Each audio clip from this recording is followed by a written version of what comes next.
On va ouvrir la parole de Dieu ensemble parce que c'est elle qui fait foi dans notre vie. Hein? Amen.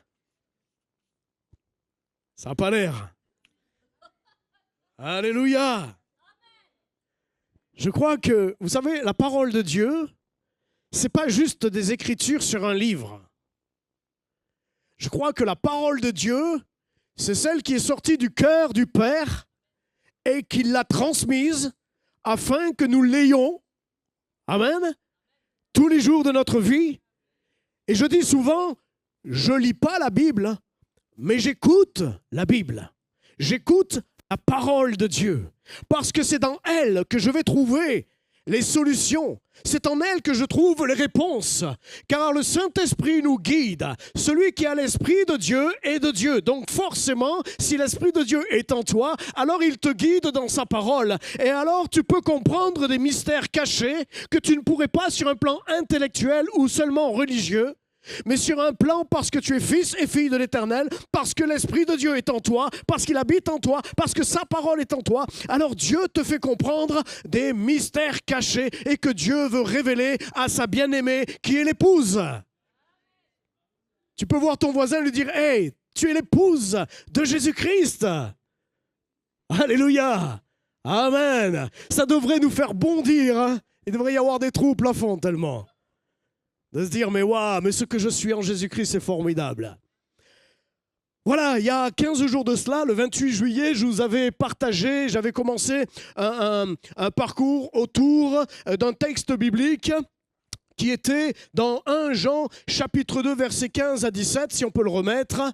Voilà, je vous avais prêché sur ce texte-là qui nous dit « N'aimez point le monde », ni les choses qui sont dans le monde. Et si quelqu'un aime le monde, l'amour du Père n'est point en lui. Car tout ce qui est dans le monde, la convoitise de la chair, la convoitise des yeux et l'orgueil de la vie, ne vient point du Père, mais vient du monde. Et le monde passe, et sa convoitise aussi, mais celui qui fait la volonté de Dieu demeure éternellement. Et je vous avais dit, on le fera en 2 temps, parce qu'il y a 2 temps dans ce texte-là. J'avais pris aussi dans la parole de Dieu un autre texte qui parallèlement pouvait aussi nous interpeller sur la même thématique.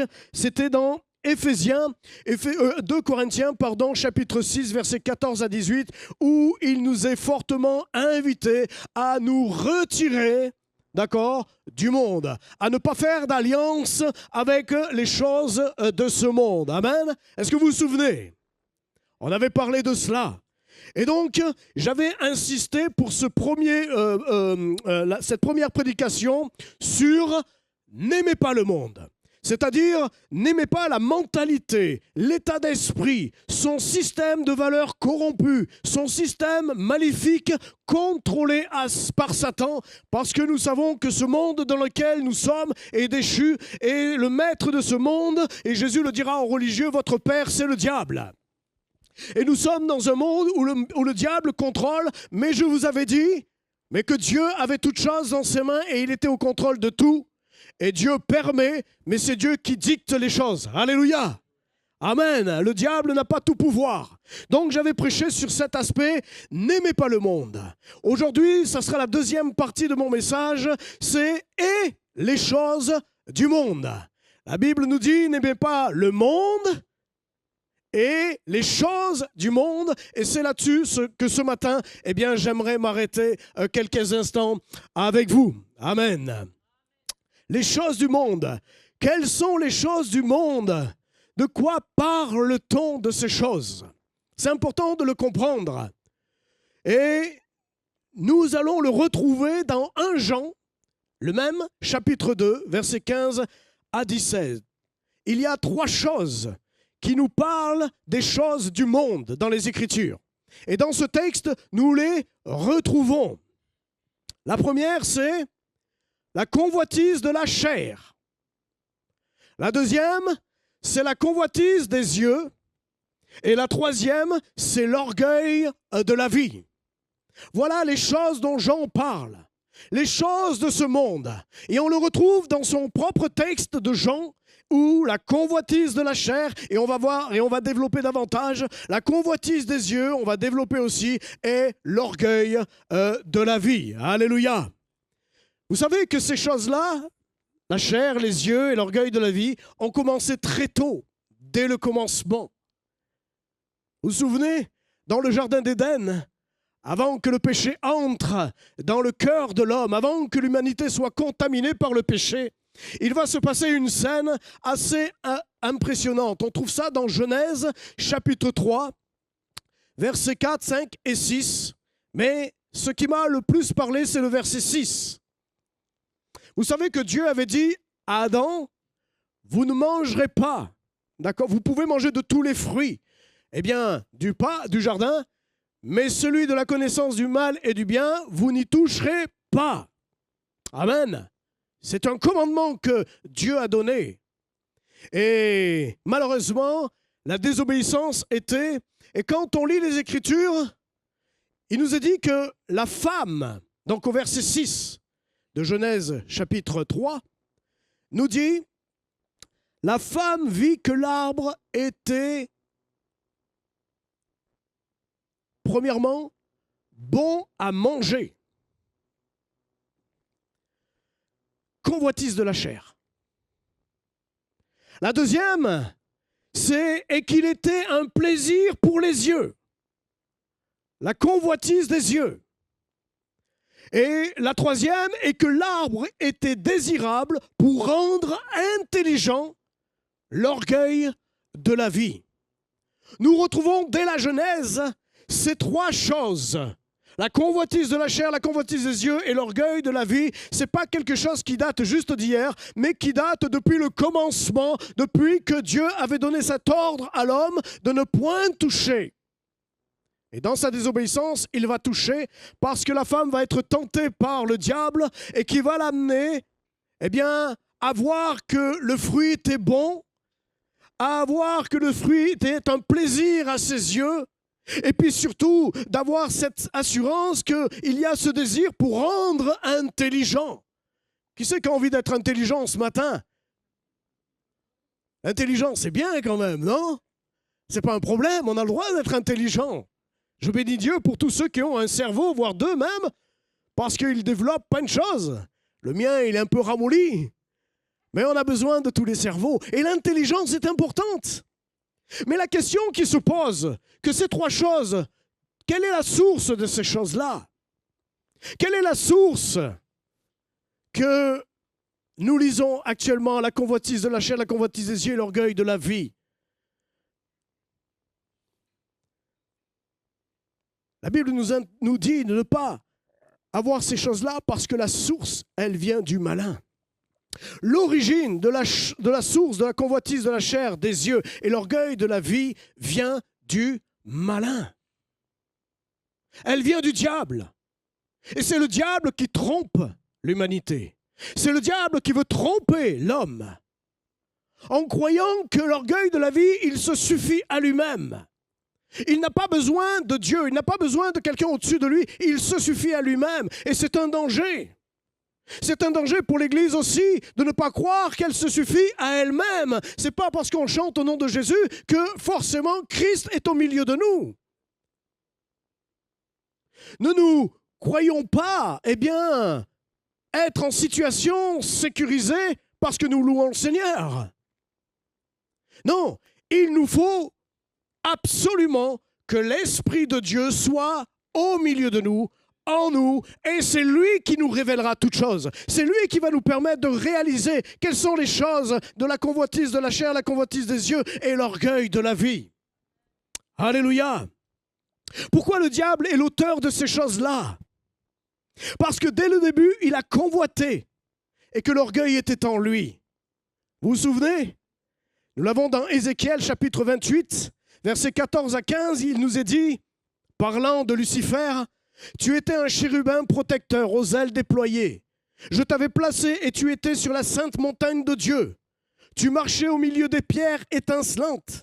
Tu as été intègre dans tes voies, depuis le jour où tu fus créé jusqu'à celui où l'iniquité a été trouvée en toi. » Il y a Isaïe 4, versets 12 à 15 qui nous dit aussi « Te voilà tombé du ciel, astre brillant, fils de l'aurore. Tu es abattu à terre, toi, le vainqueur des nations. Tu disais en ton cœur, je monterai au ciel, j'élèverai mon trône au-dessus des étoiles de Dieu, je m'assirai sur la montagne de l'assemblée, à l'extrémité de la septentrion, et je monterai sur le sommet des nues, je serai semblable au Très-Haut. » Voilà l'orgueil, voilà d'où vient l'orgueil, mes amis. Voilà d'où viennent, la convoitise de la chair, la convoitise des yeux. La source est diabolique. L'auteur de ces choses-là est Satan lui-même, qui veut tromper aujourd'hui. Il a toujours rêvé être au niveau de Dieu. L'orgueil est entré en lui. Et le péché, a commencé déjà dans les cieux. Il s'est révolté contre Dieu. Et qu'est-ce qu'il souhaite faire? C'est d'amener l'humanité à se rebeller contre Dieu. Dieu a-t-il réellement dit? Ève va dire, nous ne pouvons pas toucher à ce fruit-là. Parce que c'est un interdit de Dieu. Mais Satan va détourner, il va dire, mais crois-tu vraiment ce que Dieu a dit?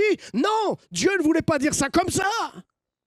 Le jour où tu y toucheras, tu vas devenir intelligent, tu vas avoir des révélations, tu vas être comme Dieu. C'est ce qu'il a toujours voulu, lui, mais il n'a pas réussi, il était dans l'échec. Alors il veut amener la créature la plus proche de Dieu, celle qui est à sa ressemblance. Il veut l'amener dans la même attitude, il veut l'amener dans le péché, il veut l'amener à tomber, et il va tromper la femme, il va tromper Adam, et il va leur faire croire que non, il n'y aura pas la mort, non, il n'y aura pas la mort. Au contraire, vous allez être intelligent comme Dieu. Quelle tromperie, mes amis. Nous avons besoin de comprendre les origines des choses. Nous ne pouvons pas prendre les choses comme elles nous viennent.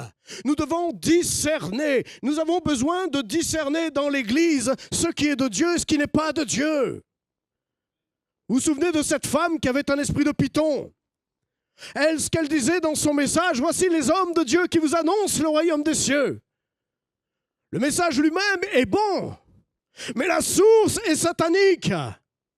C'était un esprit de python et Paul va avoir le discernement de cet esprit. Et il va se retourner et il va le chasser au nom de Jésus parce que la source n'est pas bonne. N'acceptons pas toutes les sources au nom de Dieu. Le diable est un menteur, est un voleur, est un assassin. Il veut détruire, dérober. Mais Jésus-Christ, il l'a vaincu à la croix.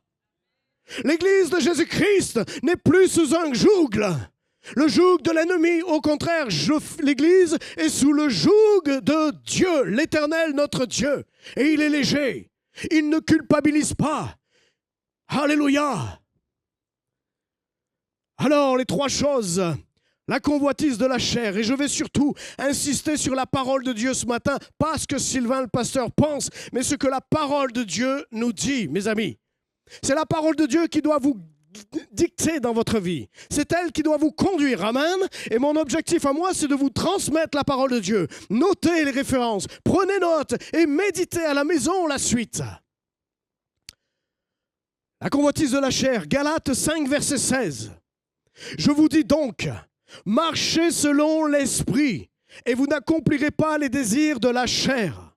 Car la chair a des désirs contraires à ceux de l'esprit, et l'esprit en a contraire à ceux de la chair. Ils sont opposés entre eux, afin que vous ne fassiez point ce que vous voudriez. Si vous êtes conduits par l'esprit, vous n'êtes point tous sous la loi. Or, les œuvres de la chair sont manifestes. Écoutez bien, mes amis, prenez note. Qu'est-ce que le fruit de la chair? Galates, l'apôtre Paul va nous en parler. Ce sont l'impudicité, l'impureté, la dissolution, l'idolâtrie, la magie, les inimitiés, les querelles, les jalousies, les animosités, les disputes, les divisions, les sectes, l'envie, l'ivrognerie et les excès de table et les choses semblables. Je vous dis d'avance, l'apôtre Paul dira, comme je l'ai déjà dit à ceux qui commettent de telles choses, ils n'hériteront point le royaume de Dieu. C'est pas plus clair, mes amis. Le message de l'évangile doit être clair, fluide, compréhensif, même pour quelqu'un qui n'a pas l'Esprit de Dieu puisse comprendre que ceux qui pratiquent ce genre de choses-là, même s'ils se disent chrétiens, même s'ils se disent « Oh, j'ai une expérience avec Dieu », mon ami, si ce sont des choses que tu pratiques, si ce sont des choses que tu aimes dans ta vie, tu es en train de te perdre et Dieu t'appelle ce matin à revenir vers lui. Et ça a été dit par le jeune frère. Reviens. Mais le fruit de l'esprit, mes amis, c'est l'amour, la joie, la paix, la patience, la bonté, la bénignité, la fidélité, la douceur et la tempérance. Amen. Gloire à Dieu. 1 Corinthiens 6, verset 9, un deuxième verset. Ne savez-vous pas que les injustes n'hériteront point le royaume de Dieu?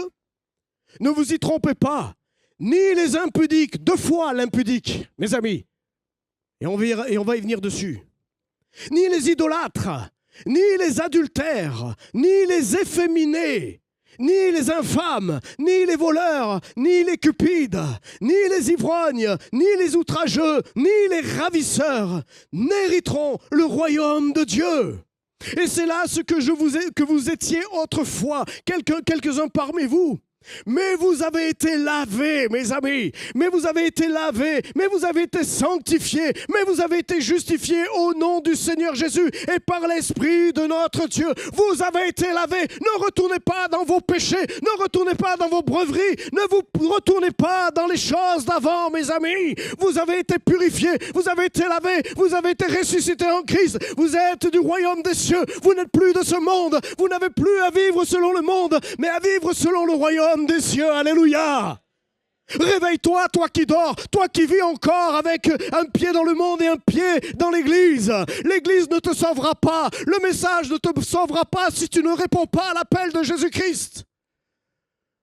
Le sang de Jésus est le seul moyen par lequel nous avons été rachetés, seulement le sang de Jésus, il n'y a pas d'autre moyen. Ne négligeons pas cette merveilleuse espérance que nous avons reçue dans le sang de Jésus. Ne le négligeons pas. La Bible est claire. Apocalypse chapitre 21, verset 8. Apocalypse 21, verset 8. Mais pour les lâches, les incrédules, les abominables, les meurtriers, les impudiques, les enchanteurs, les idolâtres et tous les menteurs, leur part seront dans les temps ardents de feu et de soufre, ce qui est la seconde mort, mes amis. On prêche bien sûr l'amour de Dieu, on prêche bien sûr la repentance, on prêche bien sûr la gloire de Dieu, mais on doit prêcher toute la parole de Dieu. L'apôtre Paul le dit clairement, que ceux qui touchent et qui vivent dans le péché, ceux qui pratiquent le péché, ceux qui se sentent bien dans la vie de péché, je ne parle pas de ceux qui se battent contre le péché. Il y a des frères et sœurs dans l'église qui se battent et qui veulent se tenir dans la sanctification. Mais il y a des luttes et des combats. Dieu les connaît et Dieu est avec toi et il te soutient. L'Éternel n'abandonne pas celui dont le cœur veut être juste et droit. Mais dans les pensées, dans toutes sortes de choses, on peut être attaqué. Le Seigneur n'a pas de problème avec ça. Dieu a un problème avec ceux qui pratiquent le péché, dont ils savent que ce n'est pas bon, mais qui le font quand même. L'impudicité. Mes amis, aujourd'hui, l'impudicité est quelque chose à ciel ouvert. Et si vous remarquez, dans les 3 versets, et il y en a d'autres qu'on peut trouver, où le mot impudique est tout le temps présent. Il est souvent mis même en premier dans les versets. L'impudicité. L'impudicité, c'est quelque chose qui est une abomination aux yeux de Dieu. Et cela ne doit pas rentrer dans l'Église. Mes amis, mes sœurs, mes frères, quand vous regardez le dimanche matin de votre glace, demandez au Saint-Esprit, suis-je en état pour aller à l'église? Seigneur, regarde si mes habits sont en état pour aller à l'église. Regarde si ma vie est en état devant Dieu. Est-ce que je peux aller dans l'église? Laissez-vous scanner par le Saint-Esprit pour vérifier si votre attitude, votre manière de vivre, votre manière de vous habiller est juste. C'est important. C'est pour ça que je demande que tous les frères et sœurs qui sont ici sur la scène et qui doivent amener le peuple de Dieu dans la louange, je demande une tenue correcte, une tenue juste, une tenue bonne. On n'a pas besoin de regarder. On ne veut pas amener les autres dans le péché. Que ma vie n'amène pas l'autre dans le péché. Que ma vie n'amène pas l'autre à tomber à cause de ma manière d'être. Que tu ne sois pas une occasion de chute, mon frère et ma sœur. L'impudicité est ce sujet que le diable aujourd'hui est en train de polluer le monde entier. Et s'il pouvait polluer l'Église, aïe aïe aïe, il le fera. Mes amis, n'ayons pas non plus des vocabulaires impudiques. Ne ressemblons pas au monde. J'ai décidé, mes amis, et je vais le mettre en place, parce que j'entends trop souvent des grossièretés dans l'Église qui sortent de la bouche des chrétiens. Alors maintenant, dès que je vais entendre ça, quelqu'un qui me parle ou j'entends à côté, je ferai « Aïe !» Il va être surpris, qu'est-ce qui se passe? Tu m'as cassé le tympan. Pourquoi? Tu as sorti une grossièreté. J'ai décidé que je vais le faire. Et en général, si je le dis, je le fais. Je dois veiller à moi-même. Je dois veiller aussi à moi-même. Mais en tant que berger d'église, je dois veiller au peuple entier. Que les pollutions de ce monde n'entrent pas dans l'église. Ou si elles y rentrent, on les condamne. On ne condamne pas la chair et le sang, on condamne le péché. Qu'il n'y ait pas parmi vous des grossièretés, des paroles impures, mais des paroles saintes. Pourquoi? Parce que Jésus a dit, puisque je suis, c'est ma femme qui m'a donné ça ce matin, et je l'ai pris, j'ai dit c'est très bien, puisque celui qui vous a appelé est saint, vous aussi soyez saints dans toute votre conduite. 1 Pierre 1,15. Dans toute votre conduite, toute votre manière de vivre au quotidien doit être scannée par le Saint-Esprit. Seigneur, est-ce que je te plais comme ça? Est-ce que je t'honore comme ça? Ou est-ce qu'il y a des choses que je dois changer dans ma vie? J'entendais dire il n'y a pas si longtemps que ça, hommes et femmes, que la pornographie est beaucoup dans des foyers chrétiens. Hommes comme femmes. Mes amis, tu es le temple du Saint-Esprit. Tu n'es pas le temple de ce monde. Tu es le temple qui a été régénéré. Tu as été le temple qui a été reconstruit. Tu as été le temple dont l'Éternel a dit « Je ferai ma demeure en toi ». Qui ne rentre rien d'impur, qui ne rentre rien des choses de ce monde, que les choses de ce monde, ce qui satisfait la chair, ce qui satisfait les yeux, ce qui satisfait l'orgueil, que cela ne rentre point en nous, parce que Dieu nous a dit, la parole de Dieu nous dit, et Paul le dira aussi. Il faut qu'il grandisse et moi je diminue. Il faut qu'il croisse et moi je diminue.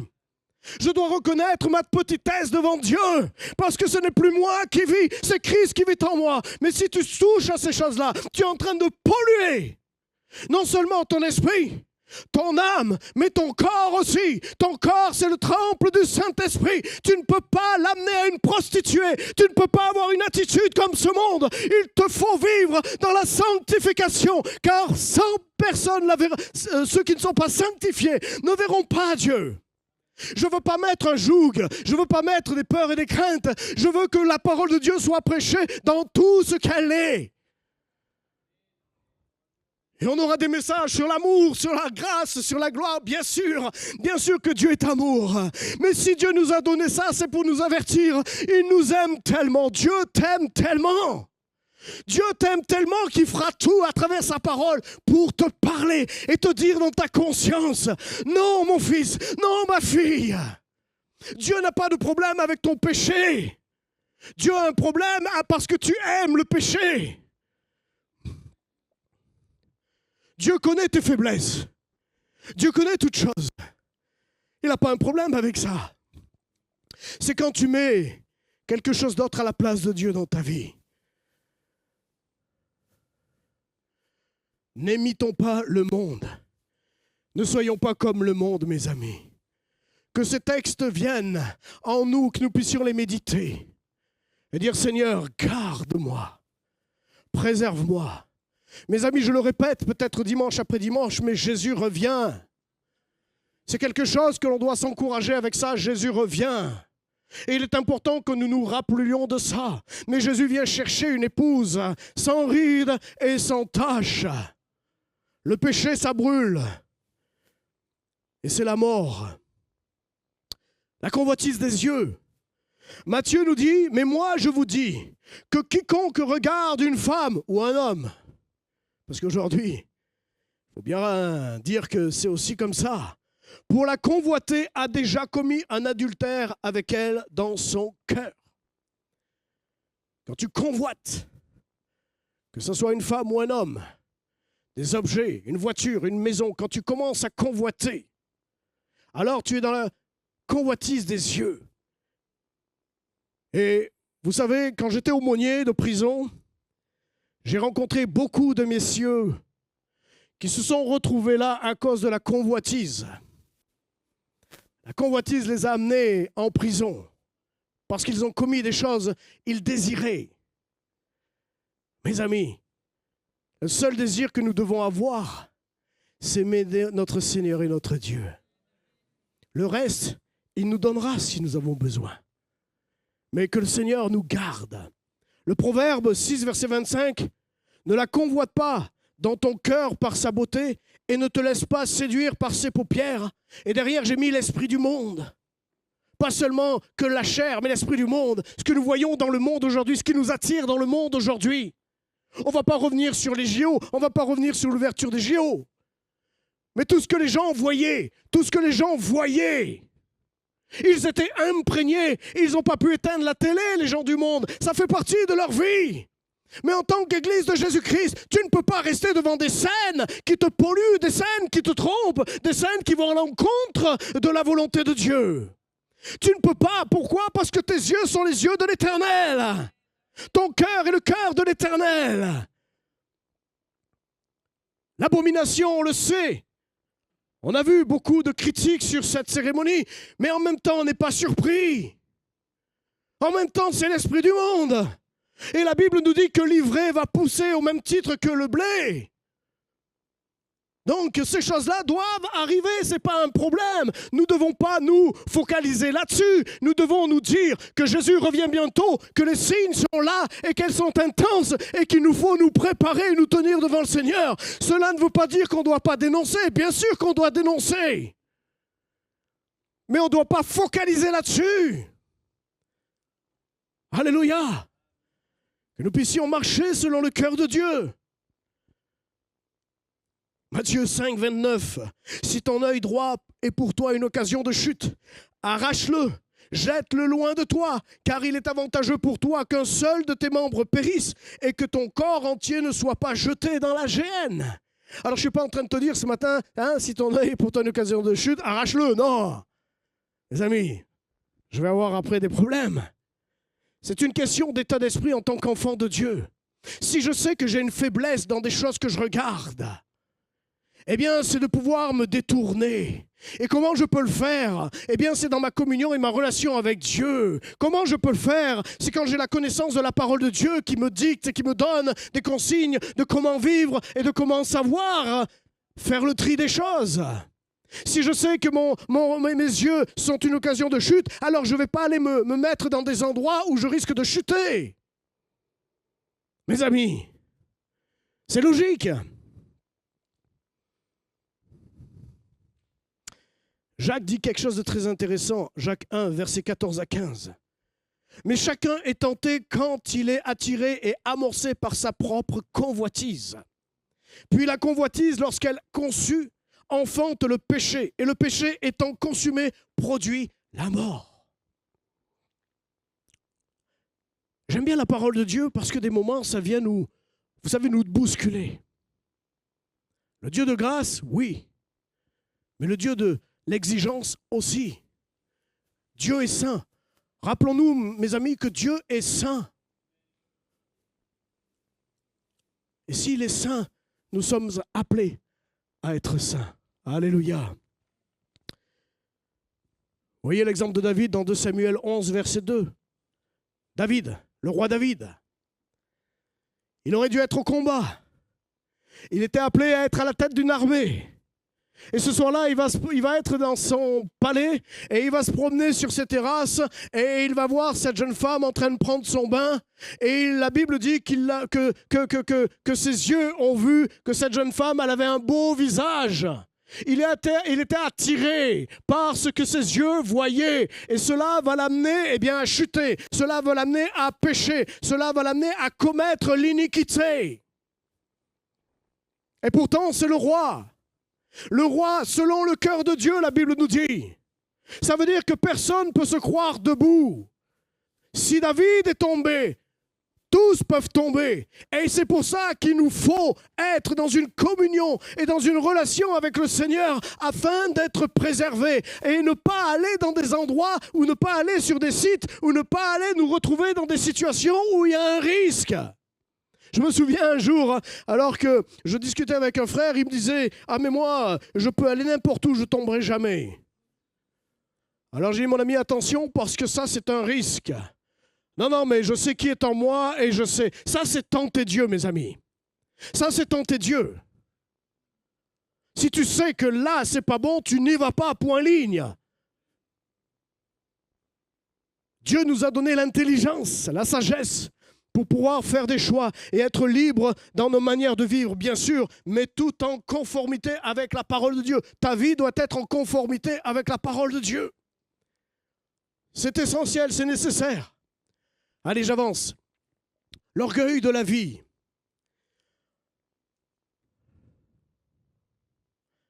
Je reviens sur Genèse 3, versets 4 à 5. Satan, qui dira, vous ne mourrez point. Vous serez comme des dieux. Le rêve de Satan, mes amis. Son objectif, c'était de monter et être à la hauteur du Tout-Puissant. L'orgueil de la vie de l'homme aujourd'hui, c'est qu'il se sent suffisant sans Dieu. Notre société vit sans Dieu. Notre société vit comme si il était tout-puissant. J'entendais même dernièrement qu'il y a des gens aux États-Unis qui font des tests pour repousser le vieillissement jusqu'à 300 ans. Mais quand j'ai vu le programme, j'ai dit, oh là là, ils se mettent sous un joug d'esclavage. Tous les jours, ils doivent se tenir à des règles, à la loi. Et en plus, ils n'atteindront pas les 300 ans.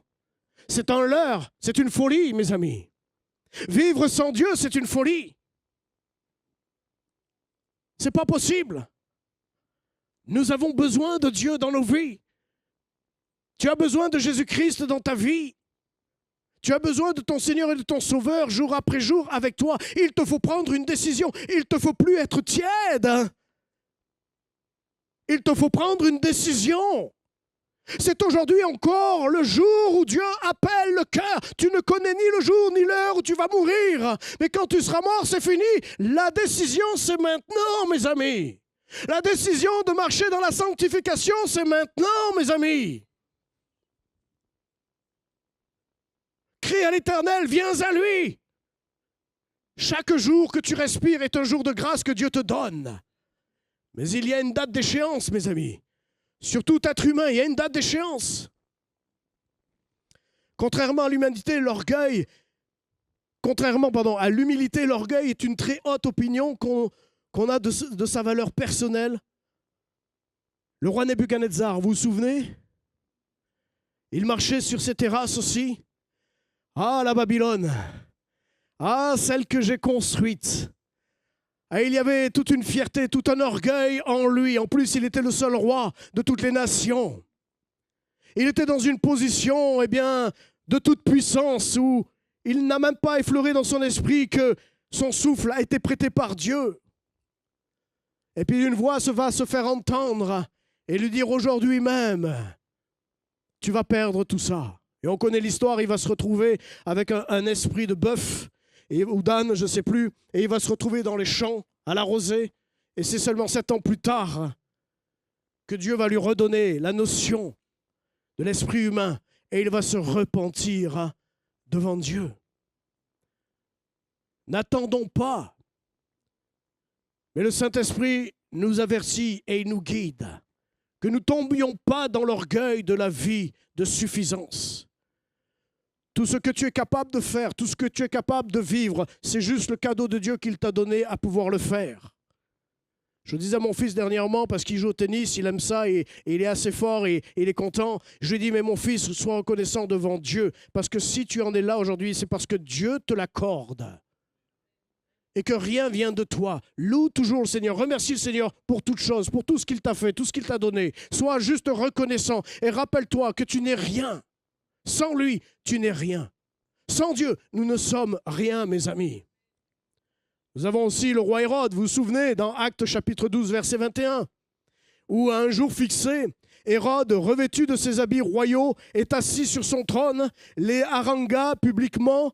Le peuple s'écria « Voix d'un Dieu et non d'un homme ». Au même instant, un ange du Seigneur le frappa parce qu'il n'avait pas donné gloire à Dieu et il expia rongé par les vers.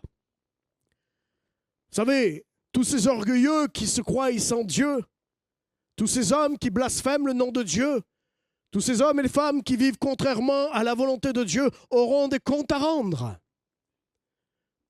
Tout homme le verra un jour, et tout homme sera appelé à rendre des comptes de sa propre vie. C'est pour ça que le monde a besoin d'être interpellé par l'Évangile. C'est pour ça qu'il faut que dans l'Église, il y ait des cœurs d'évangélistes. Des cœurs d'évangélistes dans l'Église, des hommes et des femmes qui ont ça et qui enthousiasment l'Église pour dire « il nous faut aller ». Pas seulement le ministère pasteur, parce que mon rôle de pasteur, c'est quoi ? C'est prendre soin de l'Église, c'est d'accompagner, c'est de soigner, c'est d'enseigner, de fortifier. On ne peut pas être partout. C'est pour ça qu'Éphésiens 4, 11, les 5 ministères. Il faut que dans l'Église, il y ait des cœurs d'évangélistes, d'apôtres, de prophètes, d'enseignants, pour pouvoir exhorter, fortifier l'Église et être un témoignage sur l'extérieur. Tout ça conduit par un seul et même esprit, l'Esprit de Dieu. Alléluia. Je vois que le temps avance et je vais devoir faire plus vite. Quel est l'antidote de ces 3 choses, mes amis? Bien sûr que c'est le sang de Jésus qui nous purifie de tout, qui nous protège. Mais Éphésiens 6, 11, revêtez-vous de toutes les armes de Dieu, afin de pouvoir tenir ferme contre les ruses du diable. Car nous n'avons pas lutté contre la chair et le sang, bien sûr, mais contre les dominations, contre les autorités, contre les princes de ce monde de ténèbres, contre les esprits méchants dans les lieux célestes. Alléluia! Est-ce que cette armure, tu l'as 24 heures sur 24 sur toi? Parce que le diable, il n'est pas en vacances. Hein? Il continue. Galates 5, verset 16, je dis donc, marchez selon l'esprit et vous n'accomplirez pas les désirs de la chair.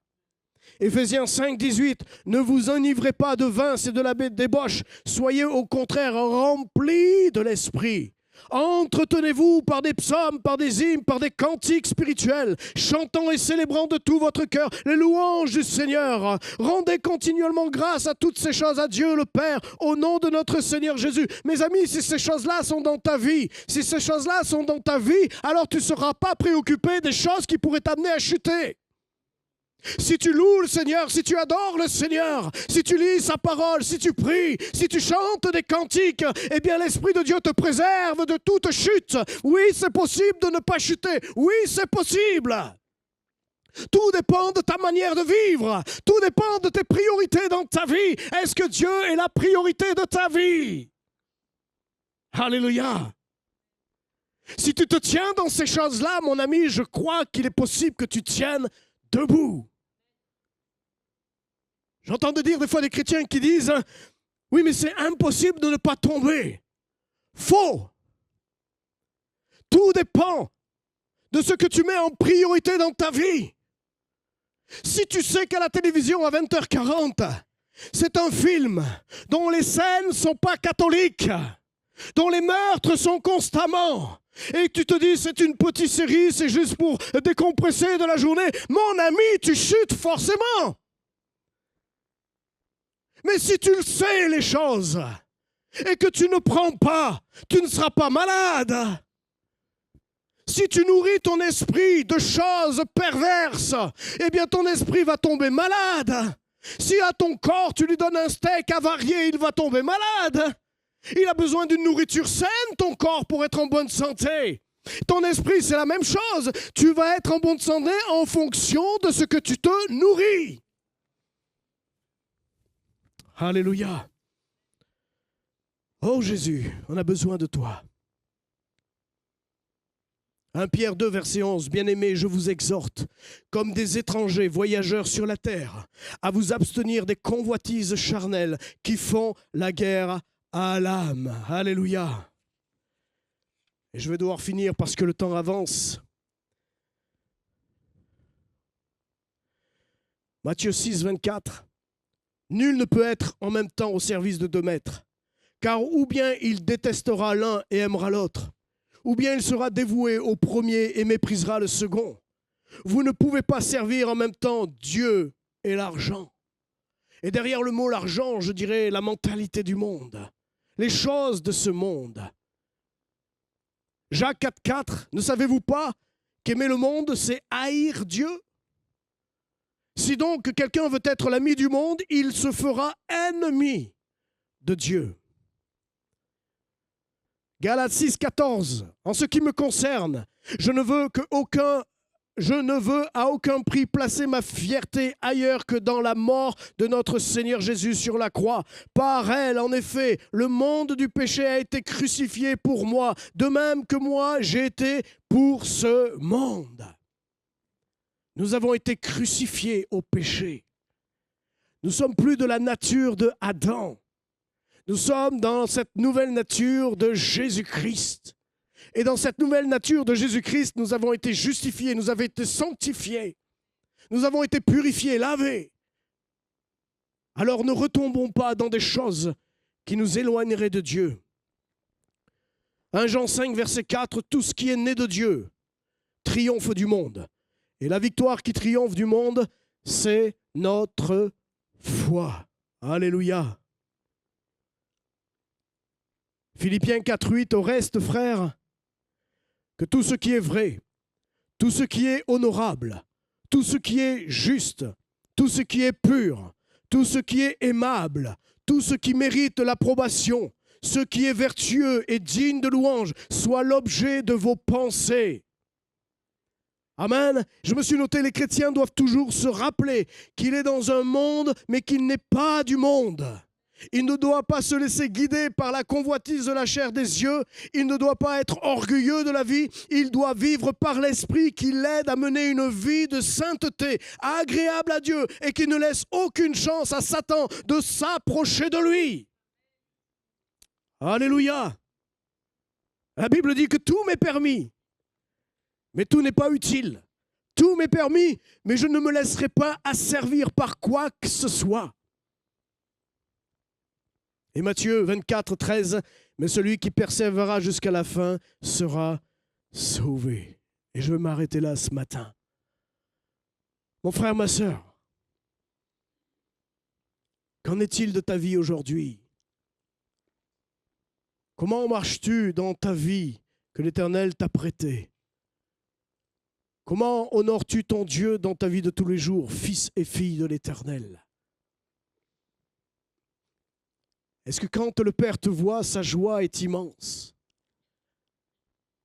Est-ce que ta vie est en règle? Est-ce que ta vie est en conformité avec la parole de Dieu?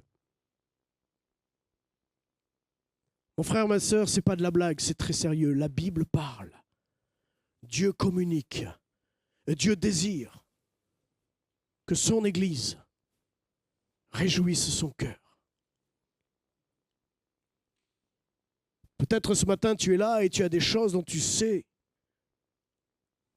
que tu pratiques. Ce n'est pas parce qu'on est chrétien depuis 30-40 ans, on se voit tous les jours, on peut faire la façade, mais avoir une vie qui n'honore pas Dieu. Il peut y avoir aussi même de l'esclavage et être environné par toute chose qui vient nous assaillir, qui nous enchaîne et qu'on n'arrive pas à s'en sortir et qu'on le souhaite. Si c'est ton cas ce matin, je vais prier pour que Dieu non seulement se révèle à ton cœur, que tu as été libéré par le sang de Jésus, mais que tu puisses le vivre et l'expérimenter dans ta vie et qu'il y ait un terme à ces choses qui t'éloignent de Dieu. Mon frère, est-ce que tu peux passer quelques instants au piano? Est-ce qu'on peut baisser nos têtes ensemble? Est-ce qu'on peut se mettre juste devant Dieu?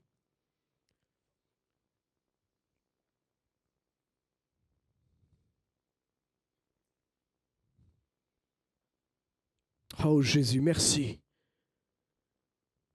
Parce que tu aimes ton Église. Et que tu ne laisseras personne, Seigneur, à l'arrière. Que tu vas toujours faire le nécessaire pour ramener à la bergerie. David lui-même était conscient.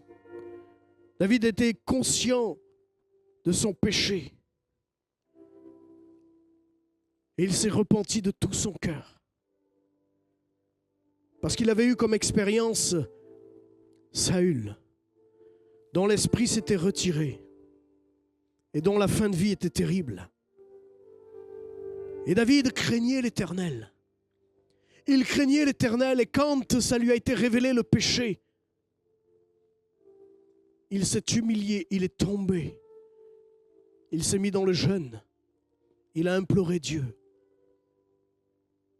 David dira au Seigneur, que ton esprit ne s'éloigne point de moi. Seigneur, qu'il en soit ainsi au milieu de nous, pour chacun dans nos vies. Ce que nous voulons, Père,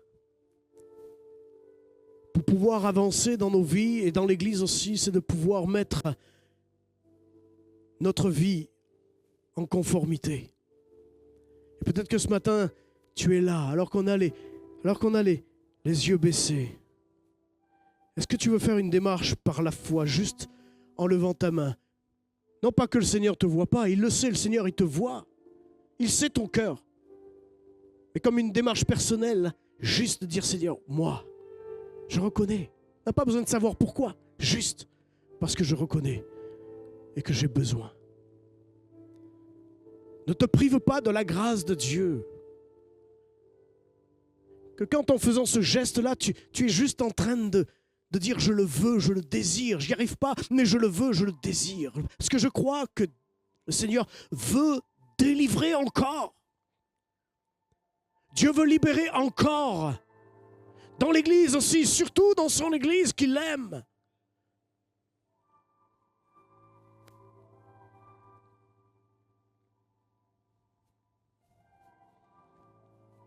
Peut-être que tu te dis, mais je ne mérite pas, Seigneur.